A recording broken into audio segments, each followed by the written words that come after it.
Hello everybody, and thank you for joining me for another tier list. Today we're going to be going through the discography of Incubus, one of the great rock bands of the mid to late 90s and the 2000s, and a group that was a big part of my childhood as somebody who was born in 1990. And with a lot of the groups that I was into when I was a kid, oftentimes I go back and listen to them, and I find the music to sound kind of dated, but that has never been the case with Incubus. I think their albums really stood the test of time and still kick ass, and I think that has always been something that really separates them from a lot of other groups of their era. And they have a pretty strong discography that shows a lot of evolution with their sound, and it can appeal to a wide variety of different types of music listeners, and I'm very happy to be covering them for today's episode. So what I'm going to do is go through their 8 studio albums, starting with Fungus Amongus and going up to 8, and I will score each of them on this tier list, with S being the highest and D being the lowest, and I'll talk a little bit about each album, let you know my thoughts, and we will see where we end up. And please feel free to let me know your thoughts in the comments, where you agree and disagree and how you would rank these 8 albums. I would love to hear your thoughts. Alright, I think that's about it. Let's jump right into it. Okay, starting out, we have their debut studio album from 1995 titled Fungus Amongus, and I will give this a C. This is an interesting album within the Incubus discography because it does hold its own unique place from a stylistic standpoint, and it doesn't have much resemblance to that classic Incubus sound that everybody knows and loves. This one is more centered in a funk and alternative metal sort of hybrid, and although they do incorporate some of these styles on their future releases, I just don't think the cohesiveness and execution of these styles is as strong on this record as it would be on a lot of the albums that would follow it. But to be fair to Incubus, they did write this material while they were still in high school, and I do think this music sounds very sophisticated for high school kids, and you can very much tell that they are exploring lots of different styles and really trying to solidify what their sound is going to be as a band, and you can hear little glimmers of the Incubus sound coming out in certain moments throughout this track listing, so I do respect this record in that regard, and there are plenty of qualities that I do enjoy about the writing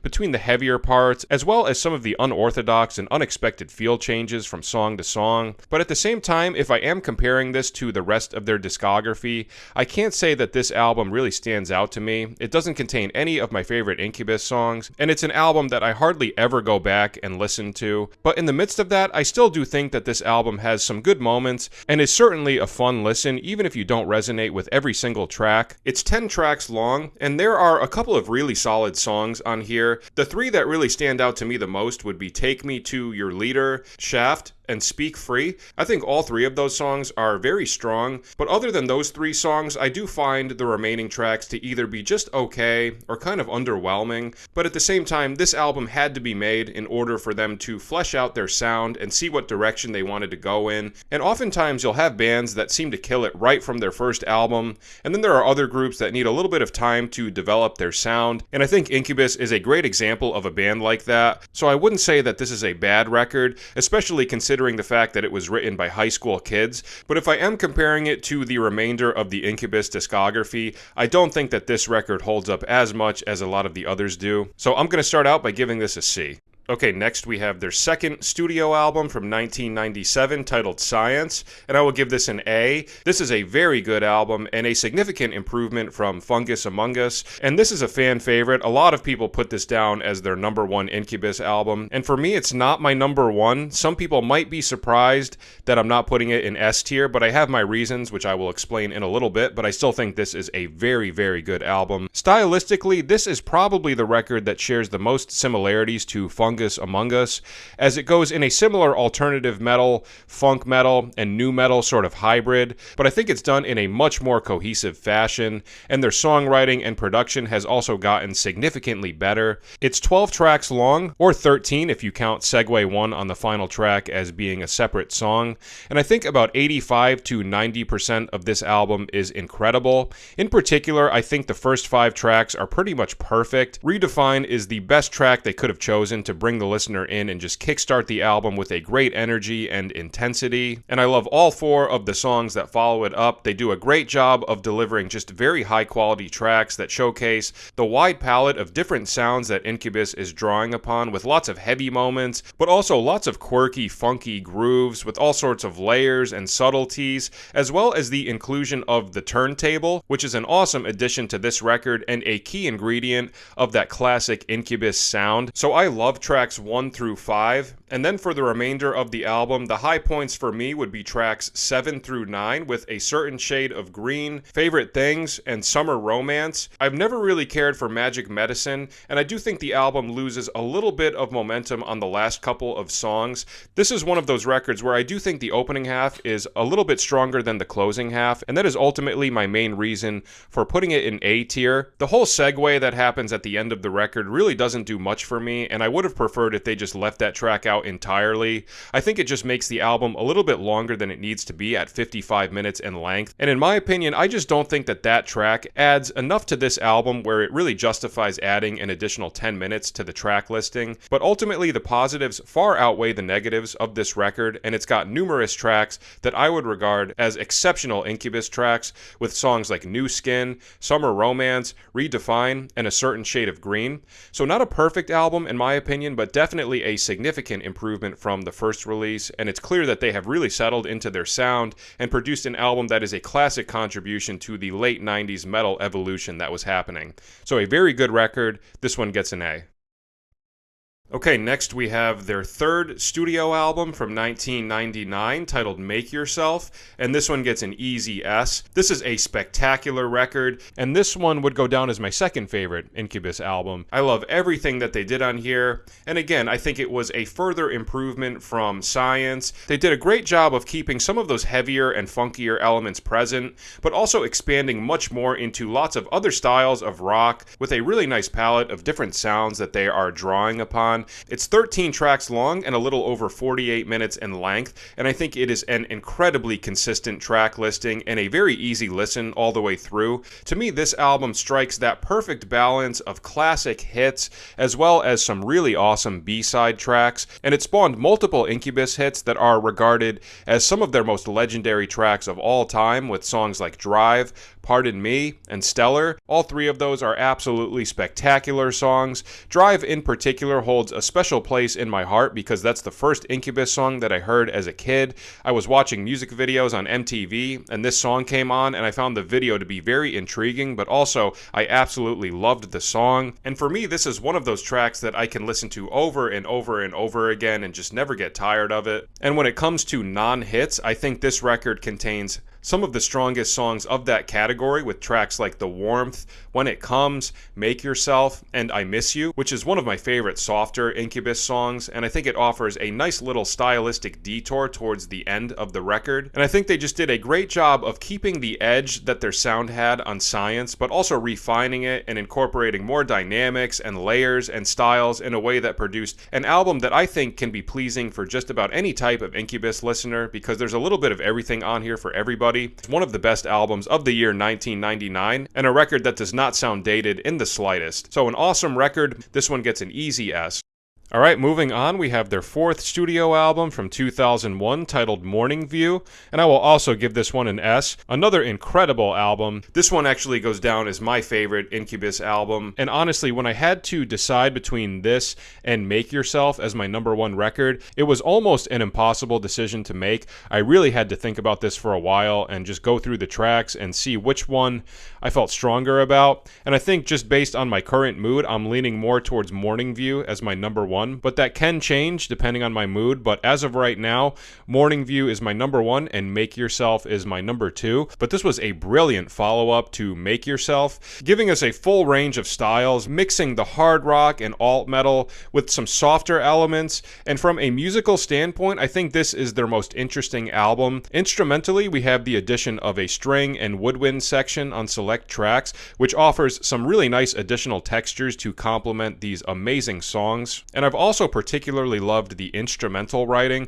some really beautiful guitar work throughout this, and probably my favorite Incubus record from a guitar standpoint. And I think the track listing is just rock solid from front to back. It's 13 tracks long and features a beautiful selection of classic hits as well as some equally strong B-sides. I absolutely love the way it opens up with Nice to Know You. That is my favorite opening track of any Incubus record and also my favorite song from this album. A perfect way to kick things off. And then following that up with Circles and Wish You Were Here just completely keeps that momentum high. Wish You Were Here is another one of the classic hits to come from this record, and a beautiful song with lots of dynamics, and just one of those classic songs to come out of the early 2000s. And two other amazing hits that would come from this record are Warning and Are You In? Both are amazing songs, but I particularly love Are You In? I think that song has such a cool and feel-good vibe to it. And in addition to these hits, we also have some other seriously awesome tracks, with my personal favorite being Echo.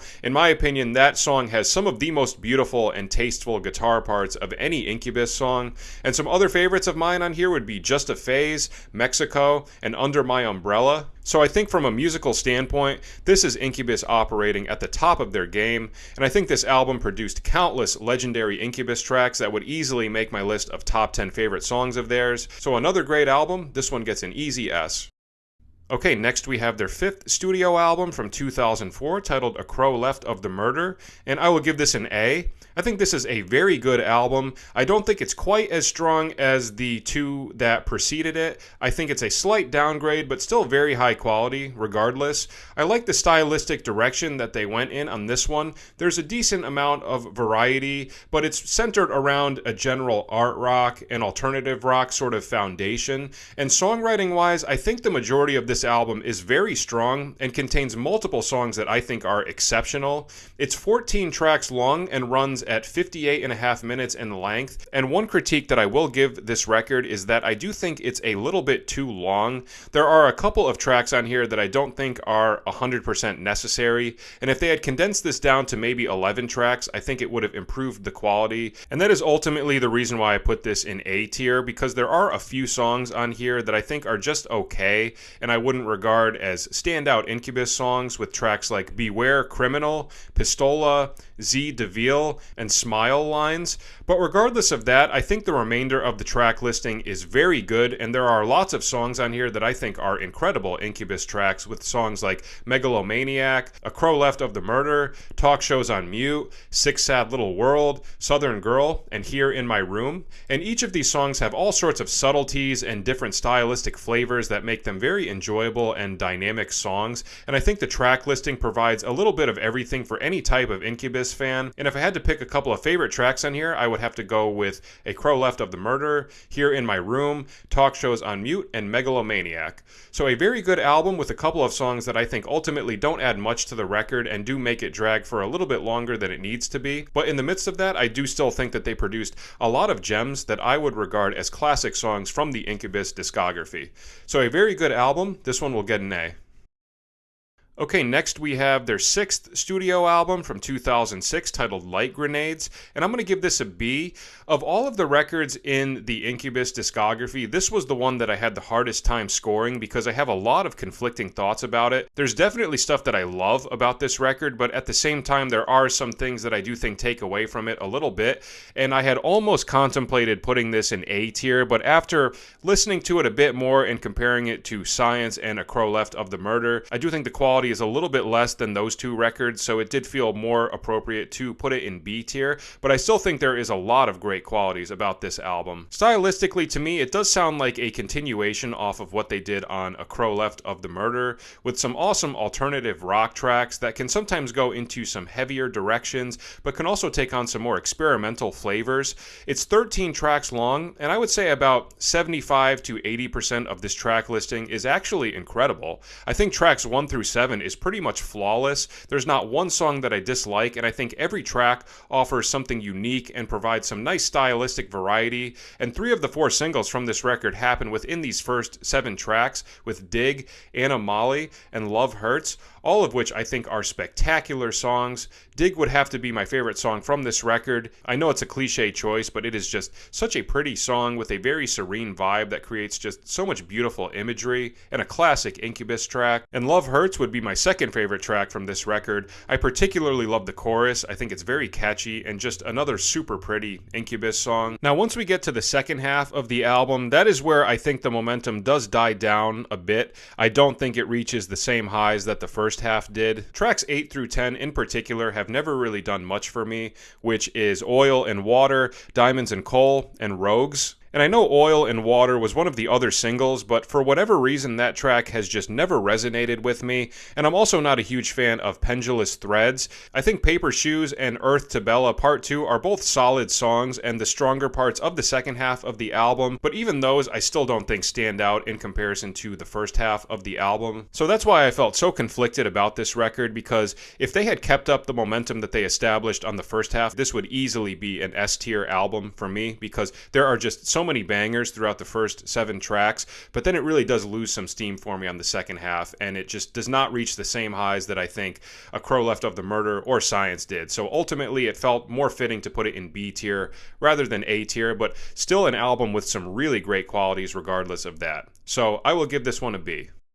Okay, moving on, we have their 7th studio album from 2011 titled If Not Now, When? And I will give this a C. Not a great album, in my opinion. Definitely a step down from Light Grenades. And this one would be their softest album that they've made to date. And this had come out after a multi-year hiatus that the band took after Light Grenades. And a lot of this album was written while they were in the studio. And I don't necessarily think that that was the most effective choice, because there are a good chunk of songs on here that I do find pretty bland and uninteresting. It has a few redeeming qualities that I do like about it, but as a whole, I do find this album to be pretty generic sounding. I will say though, I do absolutely love the opening title track, If Not Now, When? I think the vocal melody on that one is really beautiful, and I like the vibe and the anticipation that it creates for the record, but unfortunately after that, it does start to lose me for a while. I've always had a really weird feeling towards this album, because I basically really like the opening track, and then there's a string of 6 songs that I could really care less about, including Promises, Promises, which was one of the singles. I've never found that song particularly exciting. But then at the end of the record, I think it does pick up significantly. I love all 4 of the final tracks. In the Company of Wolves is a very pretty and moody track. I think Switchblade has a great intensity and energy to it, and is the closest thing to resembling something from an earlier album. Adolescence, I think, is hands down the best song from this album, and an example of Incubus still operating at their strongest. And if the album had more songs like this, I would have liked it much more. And then the closer, Tomorrow's Food, ends things in a stripped down manner with some very cool guitar parts with layers and nice vocals over it. This track has always reminded me of Grizzly Bear, and I think it showcases a unique side of Incubus's writing, and is another style that I wish they had explored more throughout this record. So I do think there are a couple of gems within this, but I think there are just too many bland songs that really don't do much for me in the grand scheme of the Incubus discography. But fortunately, it does have the 5 songs that I think are great that do help the album out a little bit, with the opening track and then the final 4 tracks, but I still think it is a pretty weak record from their discography, so I'm going to give this a C. Okay, and lastly, we have their 8th and most recent studio album from 2018 titled 8, and unfortunately, I'm going to give this a D. This is an album that I do struggle with. I think it's definitely their weakest release, and while it does have a few songs that I do think are strong, I think the majority of the songs on here are pretty underwhelming, and from a stylistic standpoint, I would say that this material resonates with me the least of any Incubus record. This album takes on a mixture of alternative and indie rock, mixed in with some electronic and pop elements, and there are definitely some tracks on here that sound like late 2010s pop rock songs, and I don't find that side of Incubus's writing to be as engaging or interesting as stuff from the earlier part of their discography. It's 11 tracks long, and there's really only a few songs on here that I like. I think the opener, No Fun, is a really solid song, one of the heavier ones from this track listing, and I think Loneliness is a great electronic rock song. That was one example of them going in a different stylistic direction where I do think it translated well. And for me, Familiar Faces is by far the best song on here. Really beautiful chorus with a lush atmosphere, and I think Love in a Time of Surveillance is pretty cool. The guitars give me a Queens of the Stone Age vibe, which I think is really nice, but other than those 4 tracks, I wouldn't say that I enjoy any of the other songs on here, and there are multiple tracks that I would regard as some of my least favorite Incubus tracks, and songs that just seem sort of out of place, like When I Become a Man. So for me, I just don't tend to resonate as much with this more modern side of Incubus's writing, and this record just doesn't hit me the same way that their earlier works did, and I do think If Not Now, When does have bigger high points than this one does, and a slightly better track listing, so unfortunately, this is my least favorite Incubus album, and I'm going to end this video by giving this one a D. Alright, so those are my takes on their 8 studio albums. It was a lot of fun going back and re-listening to some of these records because there were certain ones that I really knew what my thoughts were going into this, but some other ones took a few more listens, like Light Grenades, and even these past few, more recent records, which I only spent a little bit of time with, but it was nice to really go back and solidify my thoughts and see what I really thought of each of those. And regardless of what I think of the later part of their discography, I think it is undeniable that Incubus will go down as one of the great rock bands to come out of the 90s and one of the key contributors to that late 90s, new metal, alt metal movement, and then, branching off into some other stylistic directions and creating a very cool sound and just holding a really unique place within 90s and early 2000s rock music. And I'm glad I covered them for today's episode. So that is it for today. Thank you so much for listening. I hope it was enjoyable. And if you're interested, please feel free to check out some of my other tier lists linked in the comments and the description and see if there's anything else that you might like. And please let me know your thoughts in the comments, where you agree and disagree and how you would rank these 8 albums. I would love to hear your thoughts. Alright, that's it. Thanks again for listening, and I'll see you at the next video. Take care.